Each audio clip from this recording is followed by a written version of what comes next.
now the day bleeds into nightfall.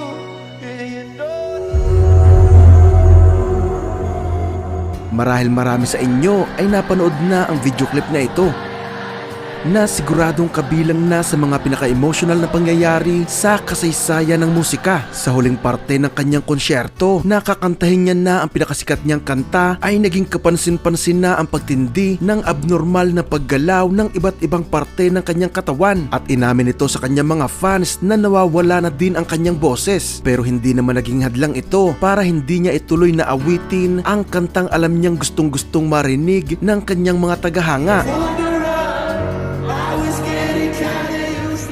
Pero dumating din sa punto, mga idol, na ramdam ng mga fans ang paghihirap nito, kaya sila na lang ang tumapos ng naturang kanta.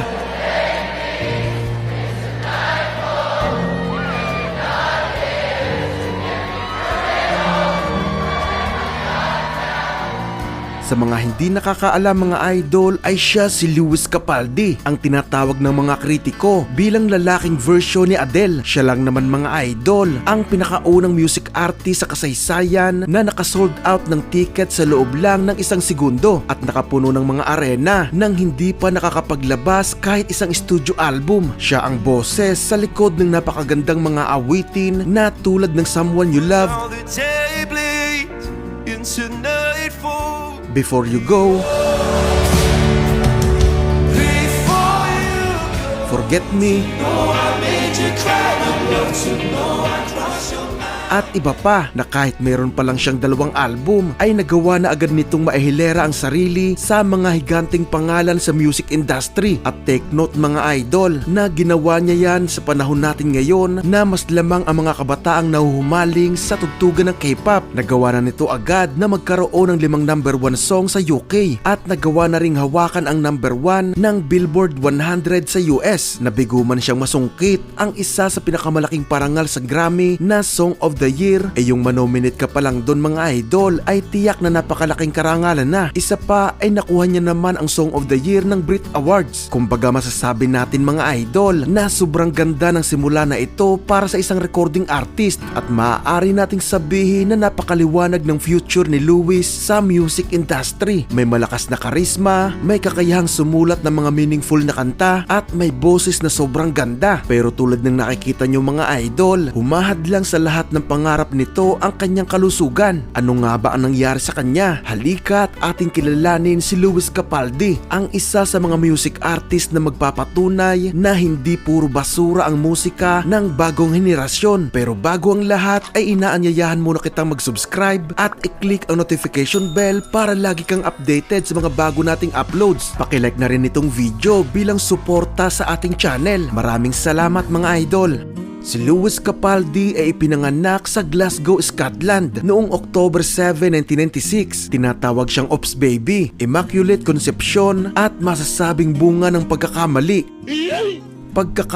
ng nag-vasectomy sa kanyang ama. Nag-family planning na kasi ang mga magulang nito at hindi na dapat pwedeng makabuntis ang kanyang ama, kaya nagulat ang lahat noong ipinagbuntis si Lewis. Wala siya sa plano, pero sa murang edad ay nakitaan na agad ito ng pagiging genius sa musika. Sa edad lang na 2 taon ay na-inlove na ito sa drums na sinuportahan naman ng kanyang mga magulang. Nagsimula na din ito magkaroon ng kagustuhan na mag-perform sa stage sa edad lang na 4, at sa edad na 9 ay tumutugtog na ito ng gitara na kalaunan ay nagpakita na din ng husay sa pagsusulat ng mga kanta. Ganun pa man, mga idol, ay tanging musika lang talaga ang hilig nito. Hindi katulad ng mga kapatid ay hindi kailanman naging seryoso si Lewis sa pag-aaral. Mas gusto nitong tumugtog ng mga instrumento kaysa bigyan ng oras ang kanyang mga akademya. Dahil sa edad lang na 11 ay tanging pangarap lang nito ay makapag-perform at gawing hanap buhay ang hilig niya sa musika. Kaya lahat ng pagkakataon o oportunidad na dumating para makapag-perform ay hindi nito pinalampas. Mas nag-focus pa si Lewis sa musika sa pagpatak ng edad nito ng 17 taong gulang. Nagre-record ito ng kanyang mga kanta sa kanyang kwarto at inia-upload naman sa SoundCloud. Dito siya na-discover ng kanyang manager na si Ryan Walter na para makasiguradong mahusay talaga si Lewis ay lumipad pa ito mula US hanggang UK para mapanood lang ito ng live. Sa tulong nito, mga idol, ay na-release ni Lewis ang kanyang pinakaunang single single na may title na Bruises noong March 31, 2017 There must be something in the water.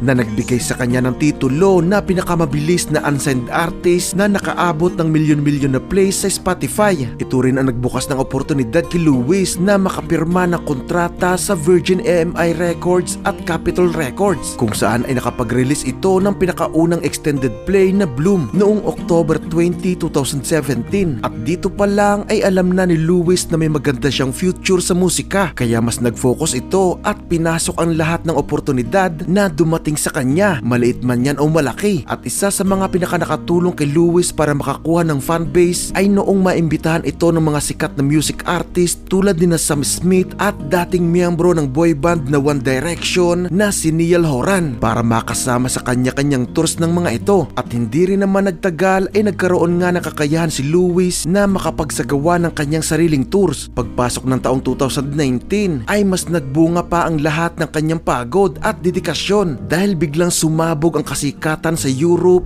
Asia at Australia ng kanyang awitin na Someone You Loved.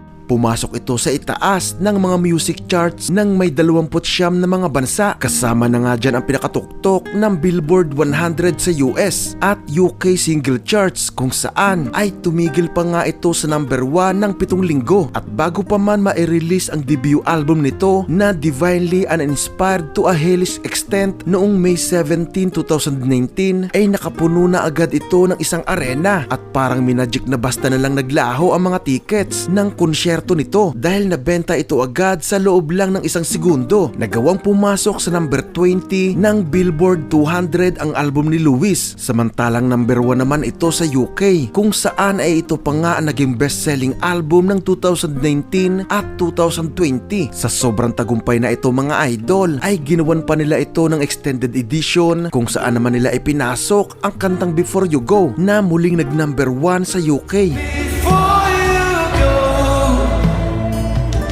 Sa konting panahon lang mga idol ay nakakuha na ito ng kasikatan at kakayahang maihilera sa malalaking pangalan sa music industry. Isang kasikatang pinangarap niya lang dati na ngayon ay nasa kamay niya na. Ganun pa man ay nagkaroon din naman ito ng masamang epekto sa kanya. Sa tindi ng kasikatang nakuha ni Lewis ay bigla itong nakaramdam ng anxiety at sobrang pressure sa pagtatanghal sa harap ng maraming tao. Nagsimula na siya magkaroon ng nervous tics o kusang paggalaw ng iba't ibang parte ng kanyang katawan, lalo na tuwing nakakaramdam siya ng sobrang saya, sobrang lungkot o sobrang kaba. Kaya kinansilan niya na ang mga natitira pa niyang mga shows. Sakto din naman mga idol na nag-lockdown na rin dahil sa pandemya. Naging busy si Lewis sa social media pero nagpaalam muna ito sa kanyang mga fans noong 2021 para umano makapag-focus siya sa binubuo niyang pangalawang album. Pero noong September 2022 ay inamin ni Lewis na na-diagnose siya ng Tourette Syndrome. Isa itong neurodevelopmental disorder mga idol na nakakaapekto sa development ng nervous system na sinabayan pa ng tumitinding problema niya sa kanyang mental health. Sobrang tumaba din siya noong lockdown kaya naging paborito din ito na atakihin ng mga trolls sa kanyang mga social media accounts. Hindi naman nakaapekto ang lahat ng ito kay Lewis na kahit dumadaan man sa matinding pagsubok ay pinilit nitong ipagpatuloy ang pagmamahal sa musika. Katunayan mga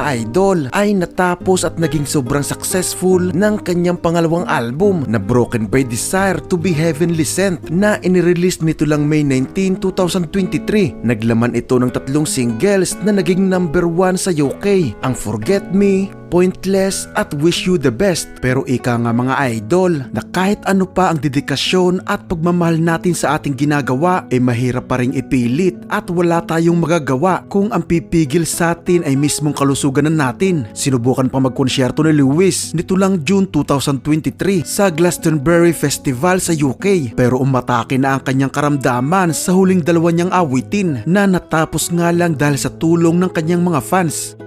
Nasundan na ito mga idol ng pag-aanunsyo ni Lewis Capaldi ng extended na break muna sa pagtutur para makapag-focus umano ito sa pagharap sa kanyang mental at physical health issues. 27 taong gulang pa lang si Lewis mga idol, kaya sana ay makapagpatuloy pa rin siya para makalikha pa ng marami pang awitin dahil tulad nga ng sinasabi ng iba ay piling-pili na lang ngayong panahong ito ang may kakayahang makagawa ng kanta na nagmamarka at nakapagbibigay ng impact sa buhay ng iba. Isa si Lewis Capaldi sa mga hindi na kailangan magpapogi o magpa-cute sa stage para lang tilian at kabaliwan ng mga kababaihan. Purong-purong talento at husay nito sa paglikha ng kanta ang talagang hinahangaan sa kanya. Ikaw idol, naririnig mo na ba ang kanyang mga awitin sa paligid o dito mo lang talaga siya nakilala? Ano ang opinion mo sa talento ng batang ito? Pag-usapan natin yan sa comment section.